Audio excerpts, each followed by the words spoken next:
Hi hello ನಮಸ್ಕಾರ ರೈತ ಮಿತ್ರರೇ, ನಾವು ನಿಮ್ಮ ಅಶೋಕ್. ನೀವು ನೋಡ್ತಾ ಇದ್ರೆ ಅಶೋಕ್ ಆಗ್ರೋ ಸ್ಟುಡಿಯೋ ಯೂಟ್ಯೂಬ್ ಚಾನಲ್ನ. ಸೊ ರೈತ ಮಿತ್ರರೇ, ಈ ಒಂದು ವಿಡಿಯೋದಲ್ಲಿ ನಿಮಗೆ ಅತಿ ಇಂಪಾರ್ಟೆಂಟ್ ಟಾಪಿಕ್ಕು ರೀಸೆಂಟಾಗಿ ನಾವು ಯೂಸ್ ಮಾಡಿದಂಥ ಒಂದು ಮೆಡಿಷನನ್ನು ನಿಮ್ಮ ಮುಂದಕ್ಕೆ ಕೊಡ್ತಾ ಇದ್ದೀನಿ. ಸೊ ಏನು ಅಂತ ಅಂದರೆ, ಸೊ ನಮ್ಮ ಒಂದು ಮ್ಯಾಸ್ಟೈಟಿಸ್ ಪ್ರಾಬ್ಲಮನ್ನು, ಕೆಚ್ಚಲು ಬಾವು ಸಮಸ್ಯೆಯನ್ನು ಶೀಘ್ರವಾಗಿ ನಿವಾರಿಸ್ಕೋಬೋದು ಮತ್ತು ಯಾವ್ಯಾವ ಸಂದರ್ಭದಲ್ಲಿ ಯಾವ ರೀತಿಯಾಗಿ ನಾವು ಟ್ರೀಟ್ಮೆಂಟ್ ಮಾಡ್ಕೋಬೇಕು ಅನ್ನೋದ್ರ ಬಗ್ಗೆ ನಾನು ಈ ಒಂದು ವಿಡಿಯೋನ ಮಾಡ್ತಾ ಇದ್ದೀನಿ. ಸೊ ಯಾರೆಲ್ಲ ಈ ಒಂದು ಕೆಚ್ಚಲು ಬಾವು ಅಂದರೆ ಕೆಚ್ಚಲು ಬಾವು ರೋಗ ಅನ್ನೋದು ತುಂಬಾ ಅತಿ ಭಯಂಕರವಾಗಿ ಪರಿಣಮಿಸ್ತಾ ಇದೆ ಈ ಒಂದು ದಿನಗಳಲ್ಲಿ. ಸೊ ಯಾಕೆ ಅಂತ ಅಂದರೆ, ಸೊ ಕೆಚ್ಚಲು ಬಾವು ಬಂತು ಅಂತ ಅಂದರೆ ವಿತಿನ್ 3 ಡೇಸಲ್ಲಿ ಅದನ್ನು ನಾವು ಕ್ಯೂರ್ ನೋಡ್ಕೊಳ್ಳಿಲ್ಲ ಅಂತ ಅಂದರೆ, ಸೊ ಖಂಡಿತ ಆ ಒಂದು ತೊಟ್ಟುಗಳು ಏನಾಗುತ್ತೆ ಅಂತಂದರೆ ಫೇಲ್ ಆಗೋಗುತ್ತೆ. ತೊಟ್ಟು ಫೇಲ್ ಆಯಿತು ಅಂತಂದರೆ ಮತ್ತು ಅದರಿಂದ ಹಾಲು ಬರುವಂತಹ ಪ್ರಮಾಣ ತೀರಾ ಡೌನ್ ಆಗೋಗುತ್ತೆ. ಸೊ ತೀರಾ ಡೌನ್ ಆಯಿತು ಅಂತಂದರೆ ನಾವು ಅದನ್ನ ಇಟ್ಕೊಂಡು ಸಹ ಹಸುವನ್ನು ನಾವು ಸುಮ್ಮನೆ ಸಾಕಬೇಕಾಗುತ್ತೆ, ಬಟ್ ಅದರಿಂದ ಯೂಸ್ ಇರೋದಿಲ್ಲ. ಸೊ ಅದನ್ನ ಕಡಿಮೆ ರೇಟ್ಗೆ ನಾವು ಮಾರಾಟ ಮಾಡಬೇಕಾಗುತ್ತೆ. ಸೊ ಇದು ಎಲ್ಲ ಯಾವುದರಿಂದ ಅಂತಂದರೆ ಮ್ಯಾಸ್ಟೈಟಿಸ್ ತೊಂದರೆಯಿಂದ. ಸೊ ಇಂಥ ಮ್ಯಾಸ್ಟೈಟಿಸನ್ನು ನಾವು ಈಸಿಯಾಗಿ ಸಿಂಪಲ್ಲಾಗಿ ಸೊ ನಾವು ನೋಡ್ಕೋಬೇಕು, ಅಂದರೆ ತೀಕ್ಷ್ಣವಾಗಿ ಬೇಗನೆ ನೋಡ್ಕೋಬೇಕು ಹಾಗೂ ಅದನ್ನು ಬೇಗನೆ ಸೊ ನಿವಾರಣೆ ಮಾಡ್ಕೊಳ್ಳಿಲ್ಲ ಅಂತ ಅಂದರೆ ಟೋಟಲಿ ಆ ಒಂದು ಕೆಚ್ಚಲೇ ಫೇಲ್ ಆಗುವಂಥ ಚಾನ್ಸಸ್ ಇರುತ್ತೆ. ಅದು ಯಾವ ಒಂದು ತೊಟ್ಟಿಗೆ ಮ್ಯಾಸ್ಟೈಟಿಸ್ ಆಗಿರುತ್ತೆ ಆ ತೊಟ್ಟು ಫೇಲ್ ಆಯಿತು ಅಂತ ಅಂದರೆ ಅದರಿಂದ ಹಾಲು ಬರೋದು ಕಡಿಮೆ ಆಗೋಗುತ್ತೆ. ಮ್ಯಾಕ್ಸಿಮಮ್ ಈಗ 10 ಲೀಟ್ರ್ ಕರ್ತಕ್ಕಂಥದ್ದು 3, 4, 5 ಲೀಟ್ರ್ ಒಳಗೆ ಹಾಲು ಬರುತ್ತೆ ಆಯಸ್ಸು. ಸೊ 10 ರಿಂದ 5 ಲೀಟ್ರ್ ಡೌನ್ ಆಯಿತು ಅಂತ ಅಂದರೆ ಅದರ ವ್ಯಾಲ್ಯೂ ತೀರಾ ಕಡಿಮೆ ಆಗುತ್ತೆ. ಸೊ ಯಾವಾಗ ಅದರ ವ್ಯಾಲ್ಯೂ ಕಡಿಮೆ ಆಗುತ್ತೆ ನಾವು ಅದನ್ನು ಹೆಚ್ಚು ರೇಟಿಗೆ ಮಾರಾಟ ಮಾಡೋಕ್ಕಾಗಲ್ಲ, ಹಾಲನ್ನು ಹೆಚ್ಚಿನದಾಗಿ ಪಡೆಯೋಕ್ಕಾಗಲ್ಲ. ಸೊ ಆ ಉದ್ದೇಶಕ್ಕೋಸ್ಕರ ಸೊ ಮ್ಯಾಸ್ಟೈಟಿಸ್ ತುಂಬ ಭಯಂಕರವಾಗಿ ಒಂದು ಕಾಯಿಲೆ ಅಂತಕ್ಕಂಥದ್ದಾಗಿದೆ. ಸೊ ನಾವು ಅದನ್ನು ನೋಡಿಕೊಂಡು ಬೇಗನೆ ಕ್ಯೂರ್ ಮಾಡ್ಕೋಬೇಕು.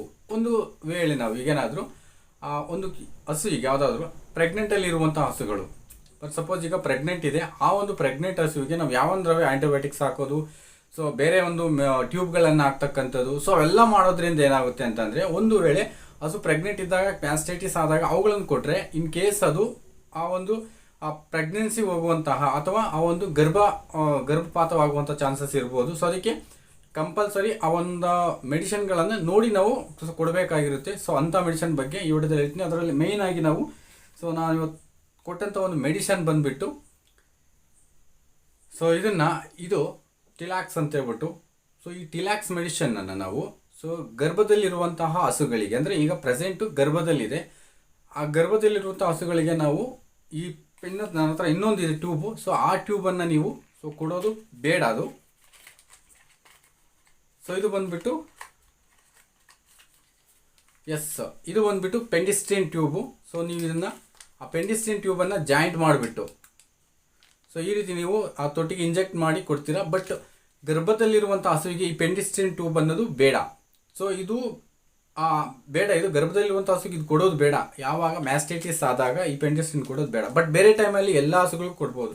ಬಟ್ ಗರ್ಭದಲ್ಲಿದ್ದಾಗ ಸೊ ನಾವೇನು ಮಾಡಬೇಕು, ಪೆಂಡಿಸ್ಟ್ರಿನ್ ಟ್ಯೂಬ್ ಕೊಡೋದ್ರ ಬದಲಾಗಿ, ಅಂದರೆ ಯಾರಿಗೆಲ್ಲ ಬೇರೆ ಬೇರೆ ಇದ್ದಾವೆ, ಬಟ್ ಅದೆಲ್ಲಕ್ಕಿಂತ ಬೆಸ್ಟ್ ಆಗಿ ಅಂತ ಅಂದರೆ ಸೊ ಈ ಒಂದು ಟಿಲಾಕ್ಸ್ ಅಂತಕ್ಕಂಥದ್ದು. ಈ ಟಿಲಾಕ್ಸನ್ನು ನೀವು ಇಂಜೆಕ್ಟ್ ಮಾಡಿದ ಯಾವಾಗ ಗರ್ಭದಲ್ಲಿರ್ತೋ ಅಂಥ ಸಮಯದಲ್ಲಿ ಹಸುಗಳಿಗೆ ಮ್ಯಾಸ್ಟೈಟಿಸ್ ಆದಾಗ ಟಿಲಾಕ್ಸ್ ಹಾಕಿದ್ರೆ ಸೊ ಯಾವುದೇ ಸಮಸ್ಯೆಗಳು ಬರೋದೇ ಇಲ್ಲ. ಯಾಕೆ ಅಂತಂದರೆ ಗರ್ಭಪಾತಕ್ಕೆ ಸಂಬಂಧಪಟ್ಟಂಥ ಸಮಸ್ಯೆಗಳು ಬರೋದಿಲ್ಲ. ಸೊ ಇದು ತುಂಬ ಸುರಕ್ಷಿತ. ಯಾವಾಗ ಗರ್ಭದಲ್ಲಿದ್ದಂಥ ಹಸುಗಳಿಗೆ ಸೊ ನಾವು ಈ ಟಿಲಾಕ್ಸನ್ನು ಇಂಜೆಕ್ಟ್ ಮಾಡಿದಾಗ ಯಾವುದಕ್ಕೆ ಅಂದರೆ ಮ್ಯಾಸ್ಟೈಟಿಸ್ಗೆ, ಸೊ ಆವಾಗ ಯಾವುದೇ ರೀತಿ ಸಮಸ್ಯೆ ಬರೋದಿಲ್ಲ. ನೀವೇನಾದರೂ ಗರ್ಭದಲ್ಲಿರುವಂಥ ಹಸುಗಳು ಯಾವುದಾದ್ರೂ ಮ್ಯಾಸ್ಟೈಟಿಸ್ ಆದಾಗ ಖಂಡಿತ ಈ ಟಿಲಾಕ್ಸನ್ನು ಬಳಸಿ ನೀವು ಆ ಒಂದು ತೊಟ್ಟಿಗೆ ಇಂಜೆಕ್ಟ್ ಮಾಡಿದಾಗ ಸೊ ಸೂಕ್ಷ್ಮಾಣುಜೀವಿಗಳು ಯಾವುದೇ ರೀತಿ ಕೆಲಸ ಮಾಡಲಿಕ್ಕೆ ಸಾಧ್ಯವಾಗೋದಿಲ್ಲ. ಆ ಒಂದು ಸಮಯದಲ್ಲಿ ಈ ಟಿಲಾಕ್ಸು ಚೆನ್ನಾಗಿ ಕೆಲಸ ಮಾಡುತ್ತೆ, ಗರ್ಭಕ್ಕೆ ಯಾವುದೇ ರೀತಿ ಸಮಸ್ಯೆಗಳು ಬರೋದಿಲ್ಲ. ಸೊ ಅದಕ್ಕೋಸ್ಕರ ಈ ಟಿಲಾಕ್ಸನ್ನು ನಾವು ಯೂಸ್ ಮಾಡಬೇಕು ಮ್ಯಾಸ್ಟೈಟಿಸ್ ಸಂದರ್ಭದಲ್ಲಿ, ಯಾವಾಗ ಗರ್ಭದಲ್ಲಿದ್ದಾಗ. ಬೇರೆ ಒಂದು ಸಂದರ್ಭದಲ್ಲಿ ಅಂದರೆ ಗರ್ಭದಲ್ಲಿಲ್ಲ, ಈಗ ಬೇರೆ ಅಂದರೆ ಹಾಲು ಈಗ ಕರಿತಾ ಇರ್ತಕ್ಕಂಥದ್ದು, ಅಂದರೆ ಕರು ಹಾಕಿರ್ತಕ್ಕಂಥದ್ದು 2-3 ತಿಂಗಳು 4-5 ತಿಂಗಳು ಆಗಿರ್ತದಲ್ವ. ಸೊ ಆ ಒಂದು ಹಸುಗಳಿಗೆ ಸೊ ನಾವು ಪೆಂಡಿಸ್ಟ್ರಿನನ್ನು ಕೊಟ್ಟರೆ ಸೊ ಏನು ಸಮಸ್ಯೆ ಆಗೋದಿಲ್ಲ. ಇಲ್ಲಿ ಪೆಂಡಿಸ್ಟ್ರಿನ್ಗೆ ಅಡಿಷ್ನಲ್ ಆಗಿ ಒಂದು ಟ್ಯೂಬ್ ಕೊಡ್ತಾರೆ. ಸೊ ಇದೇ ಟ್ಯೂಬನ್ನು ನಾವು ಇದರ ಜೊತೆ ಇಂಜೆಕ್ಟ್ ಮಾಡಿಬಿಟ್ಟು ಸೊ ನೇರವಾಗಿ ತೊಟ್ಟಿಗೆ ಸೇರಿಸ್ಬಿಟ್ಟು ಕೊಡ್ಬೋದು. ಸೊ ಆ್ಯಸ್ ಇಟ್ ಈಸ್ ಯಾವ ರೀತಿ ಇರುತ್ತೆ ಅಂತ ಅಂದರೆ ಇಲ್ಲಿ ನೋಡಿ, ಈ ರೀತಿಯಾಗಿ ಆ ಟ್ಯೂಬ್ ಇರುತ್ತೆ. ನೀವು ನೆಲಿಕ್ಕೆ ಒಂದು ತೊಟ್ಟಿಗೆ ಇದನ್ನು ಟೋಟಲಿ ಆಗಿ ತೊಟ್ಟಿನ ಒಳಭಾಗಕ್ಕೆ ಹಾಕ್ಬಿಟ್ಟು ಸೊ ನೀವು ಇಂಜೆಕ್ಟ್ ಮಾಡೋದ್ರಿಂದ ಸೊ ಸಂಪೂರ್ಣವಾಗಿ ಅದು ತೊಟ್ಟಿಗೆ ಸೇರಿಕೊಳ್ಳುತ್ತೆ. ಅಲ್ಲಿ ಸೂಕ್ಷ್ಮಾಣುಜೀವಿಗಳ ಕ್ರಿಯೆ ಅಂತಕ್ಕಂಥದ್ದು ನಿಲ್ಲಿಸುತ್ತೆ. ಸೊ ಇದು ತುಂಬ ಚೆನ್ನಾಗಿ ಕೆಲಸ ಮಾಡುತ್ತೆ. ಇದು ಹಸುಗಳು ಗರ್ಭದಲ್ಲಿದ್ದಾಗ ನಾವು ಈ ಒಂದು ಟಿಲಾಕ್ಸನ್ನು ಕೊಡಿ.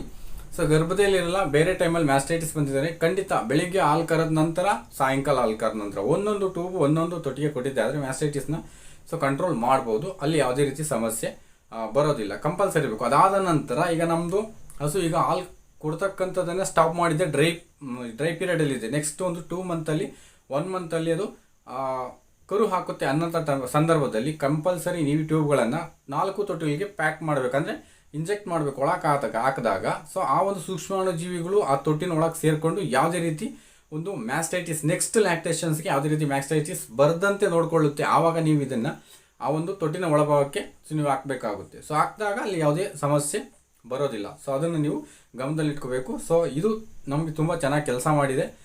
ಆ ಉದ್ದೇಶಕ್ಕೋಸ್ಕರ ನಾವು ಇದನ್ನು ನಿಮಗೆ ತೋರಿಸ್ಬೇಕಂತ ಹೇಳ್ಬಿಟ್ಟು ಈ ಒಂದು ವಿಡಿಯೋ ಮಾಡಿದ್ವಿ. ಈ ಟಿಲಾಕ್ಸ್ ಕಂಪ್ನಿದು ಗರ್ಭದಲ್ಲಿ ಇದ್ದಂಥ ಹಸುವಿಗೆ ಮ್ಯಾಸ್ಟೈಟಿಸ್ ಆದರೆ ಇದನ್ನು ನಾವು ಇಂಜೆಕ್ಟ್ ಮಾಡಬೇಕು. ಅದ್ರ ಜೊತೆ ಇಂಜೆಕ್ಷನ್ ಸಹ ನಾವು ಹಾಕಬೇಕಾಗುತ್ತೆ. ಯಾಕೆಂತಂದ್ರೆ ಕೇವಲ ಇದೊಂದನ್ನೇ ಅಲ್ಲ, ಇಲ್ಲಿ ಕೆಚ್ಚಲಿನಲ್ಲಿ ಆಗುವಂತಹ ಕ್ರಿಯೆಯನ್ನು ನಿಲ್ಲಿಸೋದಕ್ಕೋಸ್ಕರ ಈ ಒಂದು ಟಿಲಾಕ್ಸನ್ನು ಹಾಕಬೇಕಾಗುತ್ತೆ. ಪ್ಲಸ್ ಅದ್ರ ಜೊತೆ ಇಂಜೆಕ್ಷನ್ಸ್ ಇದ್ದಾವೆ, ಇಂಜೆಕ್ಷನ್ಸನ್ನು ಹಾಕಬೇಕಾಗುತ್ತೆ. ಬಟ್ ಇದು ಡಾಕ್ಟರ್ ಸಹಾಯ ಇಲ್ಲದೆ ನೀವೇ ಹಾಕ್ಕೋಬೋದು ಆರಾಮಾಗಿ. ಯಾವ ತೊಟ್ಟಿನ ಸಹ ಅಂದರೆ ಹಾಲು ಕರೆದ ತಕ್ಷಣ ಹಾಲೆಲ್ಲ ಫುಲ್ ಸಂಪೂರ್ಣವಾಗಿ ತೆಗೆದಾದ ನಂತರ ನೀವು ಇದನ್ನು ಆ ತೊಟ್ಟುಗಳಿಗೆ ಇಂಜೆಕ್ಟ್ ಮಾಡ್ಕೊಳ್ಳೋದ್ರ ಮುಖಾಂತರ ಮ್ಯಾಸ್ಟೈಟಿಸ್ ಅನ್ನೋದು ಬೇಗನೆ ಶೀಘ್ರವಾಗಿ ನಿವಾರಣೆ ಆಗುತ್ತೆ. ಆ ಉದ್ದೇಶಕ್ಕೋಸ್ಕರ ಈ ಒಂದು ವಿಡಿಯೋನ ಮಾಡಿದ್ವಿ. ನಿಮ್ಗೆ ಅದರ ಅವಶ್ಯಕತೆ ಇದು ನಾನು ಡಿಸ್ಕ್ರಿಪ್ಷನಲ್ಲಿ ಇದ್ರ ಹೆಸರನ್ನು ಹಾಕಿರ್ತೀನಿ.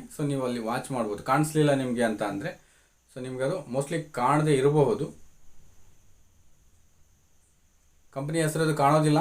ಇದು ರಿವರ್ಸ್ ಕ್ಯಾಮರಾ ಆಗಿರೋದ್ರಿಂದ ನಿಮ್ಗೆ ಅದರಲ್ಲಿ ಇದನ್ನು ಕೊಟ್ಟಿರ್ತೀನಿ, ನೋಡಿ ಅದನ್ನು ನೀವು ಬಳಸ್ಕೊಳ್ಳಿ. ಓಕೆ, ಈ ವಿಡಿಯೋನ ವಾಚ್ ಮಾಡೋದಕ್ಕಾಗಿ ಥ್ಯಾಂಕ್ ಯು ಸೊ ಮಚ್.